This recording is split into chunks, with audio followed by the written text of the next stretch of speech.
नमस्कार दोस्तों स्वागत है आपका आपके अपने YouTube channel maths with Sundaram पर। दोस्तों जैसा कि आप सभी लोग जानते हैं कि हमारा टीचिंग का यानी सीटेट का एग्ज़ाम 31 जुलाई को शेड्यूल हो चुका है। तो उससे रिलेटेड जितने भी प्रीवियस ईयर यानी पिछले साल में क्वेश्चन पूछे जा चुके हैं आपके, वो सारे क्वेश्चन बड़े ही बेहतरीन तरीके से डिस्कस किए जाएंगे और उससे रिलेटेड जितने भी कॉन्सेप्ट आपके बन सकते हैं उन सारे कॉन्सेप्ट को हम लोग डिस्कस करेंगे। तो आपके सामने पहला क्वेश्चन आया, आप पहला क्वेश्चन देखेंगे। पहला क्वेश्चन ये है, निम्नलिखित 4 संख्याओं को आरोही क्रम में लिखें। जो आपका फर्स्ट क्वेश्चन है, अब मैं देख लेता हूं ये 4 संख्याएं लिखी कौन कौन सी हैं। ये 4 संख्याएं पहली लिखी है कि 42,03,567 यानी कि 42,03,000, देखिएगा 42,03,567 567 ये हमारी पहली है। और दूसरी लिखी हुई है, देखिएगा 42,03,000 और उसके बाद लिखा हुआ है 657 यानी कि 657। अभी मैं बताता हूं कैसे करेंगे। पहले सारे नंबर्स लिख लेते हैं, उसके बाद है 420 एंड 3756 और चौथा ऑप्शन जो है अगर उसको देखेंगे हम 420 यानी कि 42,03,000 और लास्ट में है, ध्यान से देखिएगा 675 यानी 675। आप देख पा रहे हैं सारे ऑप्शंस आपके सामने शो हो रहे हैं। अब देखिएगा इसको करेंगे कैसे। अगर इसको हम रीड करें, इकाई, दहाई, सैकड़ा, हजार, 10,000, लाख, 10 लाख यानी कि 42,03,567। ऐसे ही 42,03,657।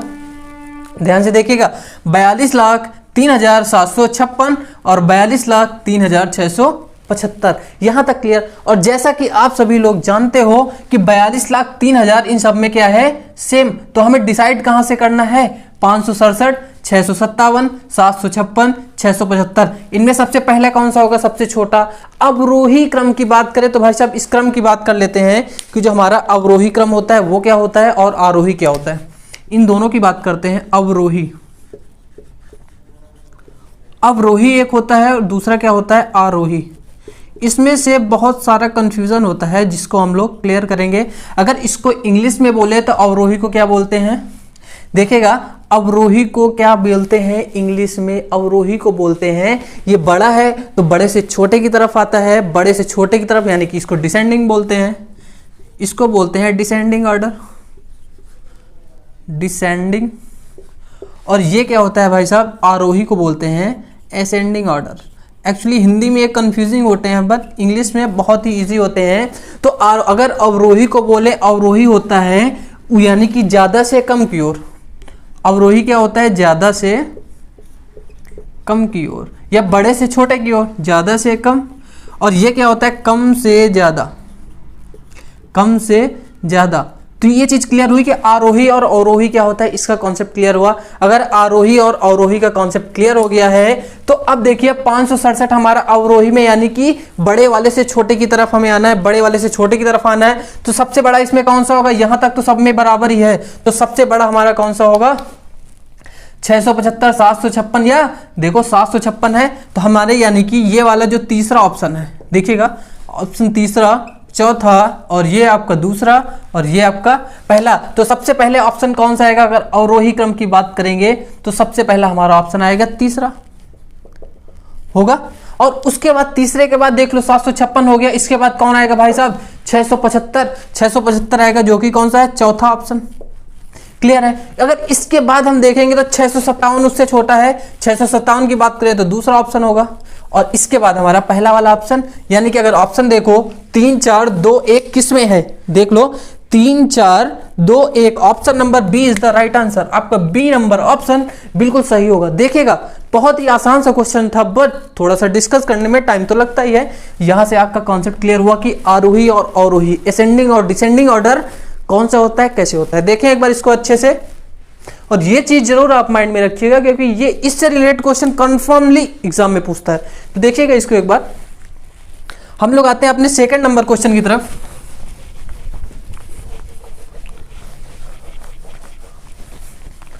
सेकेंड नंबर क्वेश्चन क्या पूछा है, देखिएगा 1 करोड़ बराबर है। भाई साहब सेकेंड नंबर क्वेश्चन पूछा है आपसे 1 करोड़ किसके बराबर है। अगर करोड़ लिखें 0 0 0 यानी कि हजार, 10,000, इकाई दहाई सैकड़ा, हजार, 10,000, लाख, 10 लाख, उसके बाद कितने करोड़ बोला है 1 करोड़, यानी करोड़ में हमारा 1 आ गया तो ये 1 करोड़ लिख गया। अब इसमें बोला है, देख लो ऑप्शन एक बार देख लो कि यहां से लाख में ऑप्शन है, तो लाख हमारा कहां तो होगा, इकाई दहाई सैकड़ा, हजार, 10,000 और लाख। लाख में कितने जीरो होंगे देखिएगा, 1 2 3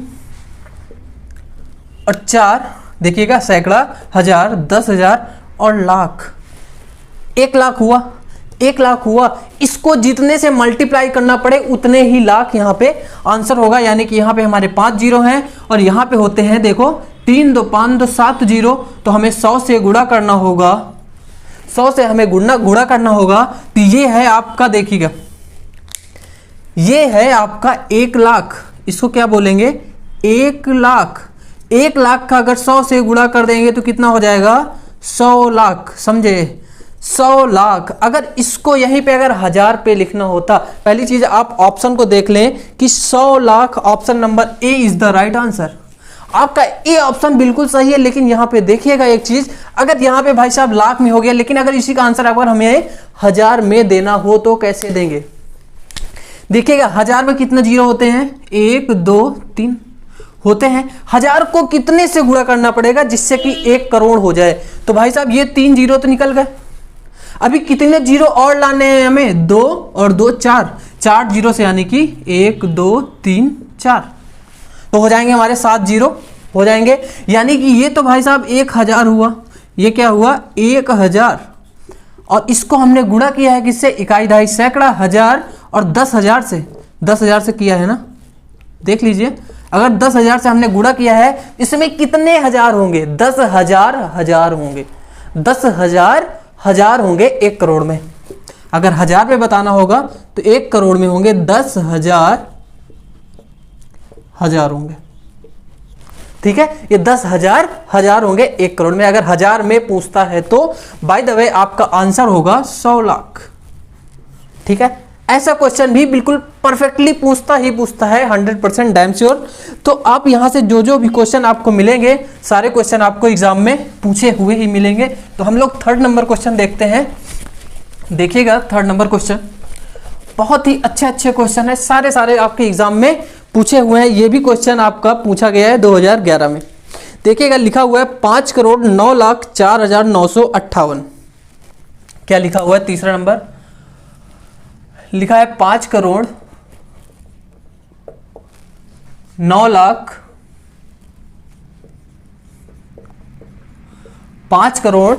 लाख और लिखा है कितना 9,04,958, 4,000 भाई साहब 958, इतना लिखा हुआ है, इतना लिखा हुआ है। इसको आपको बताना क्या है कि लिखने में प्राप्त क्या होगा, मतलब कौन सी संख्या इनकी होगी जो एक्चुअल में। बेसिकली तो हमें लिखना आता ही है, लेकिन जिनको नहीं आता है उनके लिए भी बताता हूं। तो भाई साहब जैसे लास्ट में हमें लिखना हुआ 958 हमने लिख लिया बेसिकली नॉर्मली।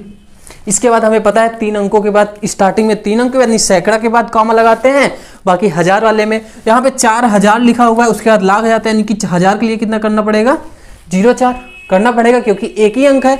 भाई साहब 1000 हो गया, 10,000 हो गया। अब लाख में आ जाएंगे, लाख में कितना है 9 लाख। अब उसके बाद सीधे करोड़ आ जा रहा है, तो हमने क्या किया 1 जीरो लिख दिया, लाख 10 लाख और उसके बाद करोड़ है तो 5 करोड़ लिख दिया।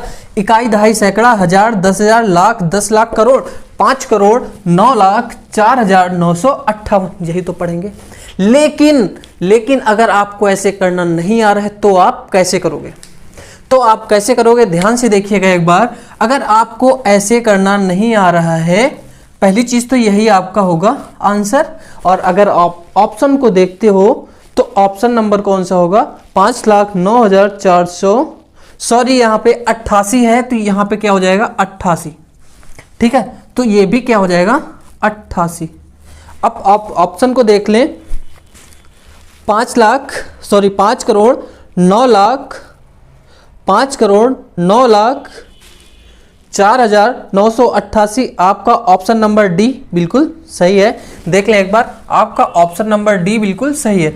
अब देखिए वो लोग देखें जिनको ऐसे करना नहीं आएगा डायरेक्ट लिखना, तो वो लोग क्या करेंगे, पहले लिखेंगे, इसको मैं डबल एड कर देता हूं सही से, ठीक है। ये 988 था तो मैंने क्या किया, डायरेक्ट अंकों में ही लिख दिया था। तो अब देखिए भाई साहब 5 करोड़ लिखना है हमें, क्या किया हमने, इकाई, दहाई, सैकड़ा, हजार, 10,000, लाख, 10 लाख, करोड़ में कर दिया 5। क्लियर।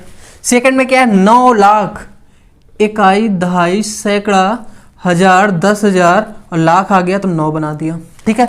उसके बाद हजार है, 4,000, इकाई, दहाई, सैकड़ा और हजार में कर दिया 4। उसके बाद हमारा है 988, इसको क्या कर लेंगे, जोड़ लेंगे भाई साहब। 8 जीरो में से 0 0 0 8 आएगा क्योंकि लास्ट में 8 है, फिर 0 0 0 8, फिर 8 आ जाएगा। उसके बाद 9 में 0 0 9 ही रहेगा। उसके बाद 0 0 4 यानी कि 0 में से 4, 4 में 0 जोड़ेंगे कोई फर्क नहीं पड़ता, तो भाई साहब 4 आ गए, फिर 0 आ गया और फिर उसके 0 में 9 जुड़ा, 9 आ गया, फिर 0 आ गया और फिर 5 आ गया।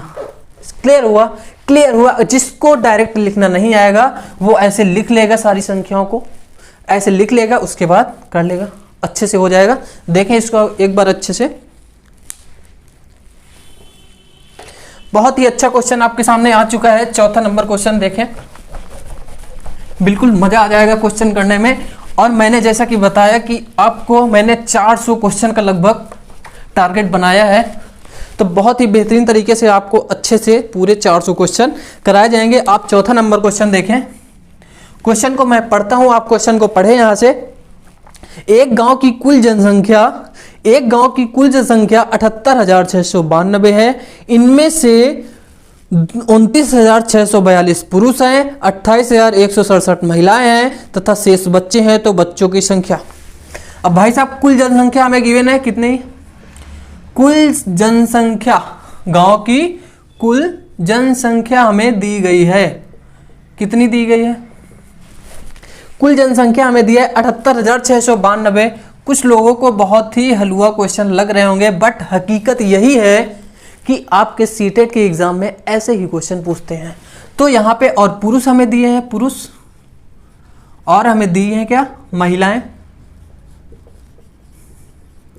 दी हैं, पुरुष दी गई हैं, महिलाएं दी गई हैं, और पूछा है कि बच्चे कितने होंगे। तो हमें देखना है कि पुरुष कितने दिए हैं, 29,642 और महिलाएं कितनी दी गई हैं, जो महिलाएं हैं 28,167 इतनी महिलाएं हैं। अब ये बताइए अगर हमें टोटल गांव में कौन कौन होगा, महिलाएं होंगी, पुरुष होंगी और बच्चे होंगे, क्योंकि भाई बच्चों से जो बड़ा हो जाता है वो पुरुष होता है या तो होता है महिला। सिंपल सी बात, एक गांव में 3 ही तरह के लोग होंगे, या तो महिलाएं होंगी, या तो बच्चे होंगे और पुरुष होंगे, 3 ही लोग होंगे ना, 3 ही तरह के लोग। तो अगर टोटल जनसंख्या में हम पुरुष और महिलाओं को कर दें माइनस, पुरुष और महिलाएं को दोनों को अगर जोड़ें तो कितना आएगा, 7 2 9, 6 4 10 का 0, हासिल 1, 6 1 7 1 8, 9 8 17 का 7, हासिल 1, 2 2 4 1 5, 57,809। तो बच्चे निकालने के लिए क्या करेंगे, बच्चे निकालने के लिए टोटल में से इसको कर देंगे माइनस, यानी कि 78,692 माइनस कर देंगे कितना, 57,809। इसको अगर घटा लोगे तो कितना आ जाएगा, 2 में से 9 नहीं घटेगा, तो यहां से एक उदाहरण लेंगे तो कितना हो जाएगा, 12 में से 9 गया 3, यहाँ बचा 8, 8 में से 0 गया 8, 6 में से 8 नहीं जाएगा, यहाँ से एक उधार लिया 16 हो गया, 16 में से 8 गया 8, यहाँ हुआ 7, 7 में 7 गया 0, 7 में से 5 गया 2, 20,883 बच्चे होंगे, यही आपका होगा आंसर। और आप ऑप्शन को चेक कर लें, 20,883 आपका बिल्कुल सही आंसर होगा। Option number A is the right answer. देखें ऑप्शन नंबर ए बिल्कुल सही है। ये हमारे टोटल जनसंख्या थी, ये टोटल पुरुष थे, ये हमारी महिलाएं थी, और ये हमारे बच्चे निकलकर आ गए। क्लियर हुआ, क्लियर हुआ। तो एक बार इसको देखें अच्छे से। चलिए देखें 5 नंबर ही बहुत बेहतरीन क्वेश्चन आया है एक हमारे पास, इससे जुड़े हुए मैं कॉन्सेप्ट और भी बताऊंगा, देखिएगा। क्वेश्चन है आपका, शून्य में 60 से भाग देने पर भाज्य, भाजक, भागफल एवं शेषफल क्रमशः होगा। शून्य में 60 से भाग देने पर, 5वां नंबर क्वेश्चन है कि शून्य में 60 से भाग देना है। शून्य में 60 से भाग देना, यहां पे अंतर है। एक हमारा होता है क्या होगा कि 60 में शून्य से भाग देना है। आप इसको ऐसे लिख ले, शून्य में 60 में भाग देना है, या शून्य को ऐसे 60 से भाग दिला दे। तो आपसे पूछा गया 60 जीरो जा जीरो, 60 जीरो जा जीरो, तो आपसे यही तो पूछा है कि शेषफल कितना होगा, भाज्य कितना हो जाएगा, भाजक कितना होगा। तो मैं आपको बता देता हूं कि ये जो हमारा होता है ये क्या होता है, भाजक। ये हमारा क्या होता है, भाज्य। और ये हमारा क्या होता है, भागफल। और ये हमारा क्या होगा, शेषफल। आपको क्लियर है?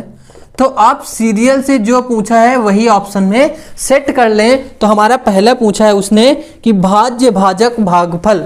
भाज्य यानी कि 0 और भाजक यानी कि 60, भागफल 0, शेषफल 0। 0 60 00, यही आपका बिल्कुल सही आंसर होगा। 0 60 00 यानी कि ऑप्शन नंबर ए बिल्कुल आपका सही होगा। देखें इसको कैसे किया हमने।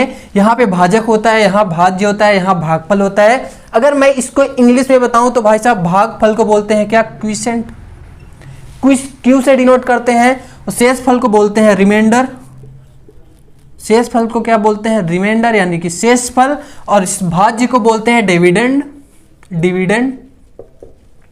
मैंने सब बताया हुआ है शेषफल थ्योरम में, अगर आप देखेंगे। और इस भाजक को बोलते हैं डिवाइजर। अच्छे से देखिएगा, मैं साथ साथ में इंग्लिश और हिंदी, अगर किसी को कोई प्रॉब्लम होती है तो दोनों में मैं बता रहा हूं। ऑप्शन नंबर ए इसका बिल्कुल सही आंसर है। देख लें एक बार इसको अच्छे से। उसके बाद नेक्स्ट क्वेश्चन नंबर 6 की तरफ जाते हैं।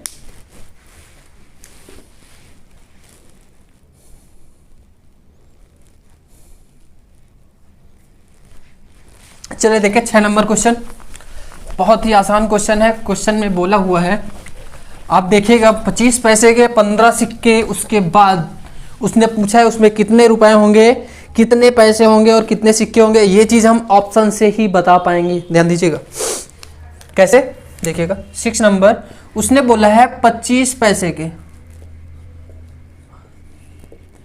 25 पैसे के 15 सिक्के हैं।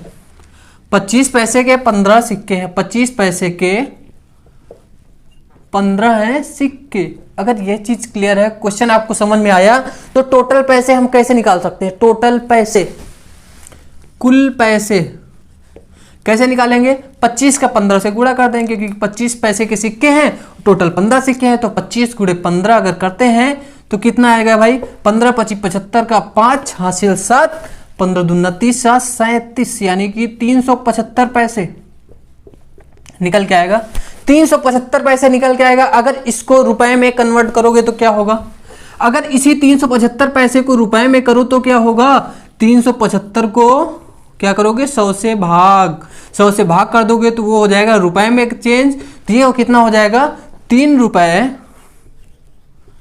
75 पैसे होगा। 3 रुपए 75 पैसे। अभी ऑप्शन से देख लो कि कौन सा ऑप्शन। पहला ऑप्शन देखोगे तो 1 रुपए के 3 सिक्के यानी कि 3 रुपए, 3 रुपए प्लस 1 रुपए के 3 सिक्के यानी कि 3 रुपए, 50 पैसे का 1 सिक्का यानी कि 50 पैसे, और प्लस इसने बोला है 25 पैसे का 1 सिक्का। देखिएगा 25 पैसे का 1 सिक्का, तो क्या बताओ 50 और 25 कितना हुआ, 75, और ये 3 रुपए, तो 3 रुपए 75 पैसे हुआ ना। पहला वाला हुआ 3 रुपए 75 पैसे, 3 रुपए 75 पैसे हुआ कि नहीं। अगर हुआ तो पहला ही वाला आपका आंसर होगा, यानी कि ऑप्शन नंबर ए। और दूसरे भी चेक कर लो आप, आपकी संतुष्टि के लिए मैं दूसरा ऑप्शन भी चेक कर देता हूं। देखिएगा इसमें दिया है कि 1 रुपए के 2 सिक्के यानी कि 2 रुपए होगा, प्लस 50 पैसे के 3 सिक्के यानी कि कितना होगा, 1.5 रुपए लिख दूं, यानी कि 50 पैसे के 3 सिक्के तो 1 रुपया 50 पैसा यानी कि 1.5 रुपए, इतने रुपए होगा।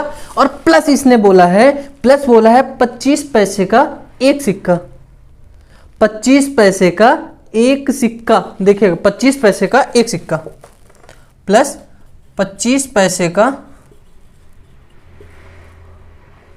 यानी 25 पैसे। अगर आप इसको भी देखते हो तो 3 रुपये 75 पैसे। यहां पे हम लोग तीसरा नंबर ऑप्शन को देखेंगे। तीसरा नंबर ऑप्शन आपका क्या होता है? तीसरा नंबर ऑप्शन अगर आप देखते हैं बिल्कुल सही से, तो तीसरा नंबर ऑप्शन 1 रुपए के 3 सिक्के यानी कि 3 रुपए, 1 रुपए के 3 सिक्के यानी कि 3 रुपए, और 25 पैसे के 3 सिक्के यानी कि 75 पैसे। भाई साहब ये भी हो रहा है आपका, ये सारे हो रहे हैं, ये भी देखिएगा, ये भी 3 रुपए 75 पैसे हो रहा है, ये भी 3 रुपए 75 पैसे हो रहा है, और ये भी 3 रुपए 75 पैसे हो रहा है। तो भाई साहब गलत कहाँ है? चौथा ऑप्शन देखते हैं क्या है, फिर हमें अपने क्वेश्चन को ही सही करना होगा। चौथा ऑप्शन 1 रुपए के 3 सिक्के यानी कि 3 रुपए, 1 रुपए के 3 सिक्के यानी कि 3 रुपए, और 25 पैसे के 2 सिक्के यानी कि 50 पैसे। तो भाई साहब ये कितना आया? 3 रुपया 50 पैसा। तो यहां से क्या हुआ? यहां से एक चीज हमें समझ में आई कि क्वेश्चन हमारा जो है मिसप्रिंट हो गया है। क्वेश्चन में होना चाहिए कि ये मान किसके बराबर नहीं होगा। 25 पैसे के 15 सिक्के का मान, क्वेश्चन हमारा क्या होना चाहिए था? 25 पैसे के 15 सिक्के का मान किसके बराबर नहीं है? तो ऑप्शन नंबर डी आपका आंसर हो जाएगा। अगर देखिएगा ऑप्शन नंबर डी यानी कि ऑप्शन नंबर चौथा आपका आंसर हो जाएगा। क्वेश्चन को एक बार सही से ध्यान दें। क्वेश्चन ये होना चाहिएगा कि 25 पैसे के 15 सिक्के का मान किसके बराबर, सिक्के का मान किसके बराबर नहीं है, किसके बराबर नहीं है। सही से देखिए, इसको अच्छे से एक बार समझें। अब क्या करता है ना एग्जामिनर कि एग्जाम में क्वेश्चन तो देता है, बट आपको ऑप्शन ऐसे देता है कि 3 ऑप्शन सही होंगे और एक गलत होगा, यानी कि नहीं, क्वेश्चन में नहीं वर्ड लगा देता है, जिससे अगर आपको क्वेश्चन आता होगा तभी आप उसको कर पाएंगे। तो 3 ऑप्शन को आपको गलत करके एक ऑप्शन को आपको सही करना होगा। ऐसे ही पेपर क्या होता है, थोड़ा सा डिफिकल्ट हो जाता है। इसको देखें, ऐसे ही क्वेश्चन इस समय ट्रेंडिंग में चल रहे हैं, कह लें बहुत ज्यादा क्वेश्चन पूछे जा रहे हैं।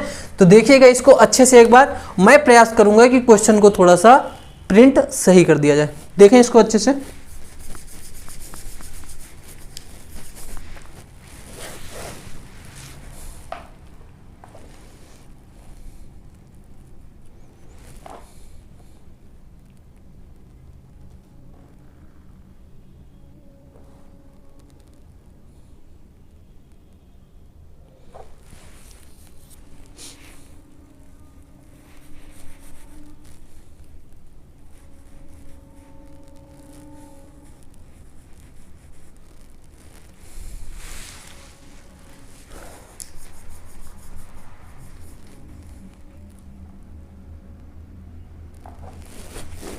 सेवन नंबर क्वेश्चन को देखेंगे।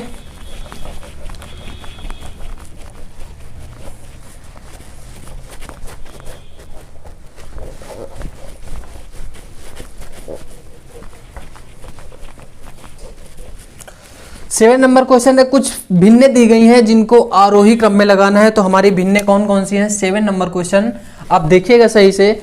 जो 2/9 यानी कि 2/9, 2/9, 5/8 और 2/9, 5/8, 1/3 और 3/4, 1/3 और 3/4। इसको लगाना किस में है? इसको लगाना है भाई साहब किस में? आरोही क्रम में।